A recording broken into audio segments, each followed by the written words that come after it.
సరిగ్గా చదువు చెప్పలేదు, కోవిడ్ పరిహారం ఇవ్వండి. కరోనా సమయంలో తమకు సరైన విద్యా సేవలు అందించనందుకు బ్రిటన్కు చెందిన 36 యూనివర్సిటీలు పరిహారం చెల్లించాలని 20,000 మంది విదేశీ విద్యార్థులు డిమాండ్ చేశారు. వారిలో 500 మందికి పైగా భారత విద్యార్థులు కూడా ఉన్నారు.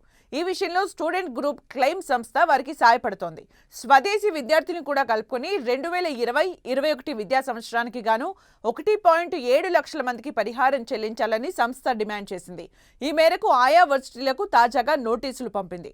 తక్షణం సరైన పరిహారం చెల్లించని పక్షంలో న్యాయ పోరాటం తప్పదని హెచ్చరించింది. ప్రత్యక్ష బోధన, వర్సిటీలోని లైబ్రరీలు, స్టూడియోల్లో అభ్యసన తదితరాలన్నింటికీ కలిపి విద్యార్థులు భారీగా ఫీజులు చెల్లించారు.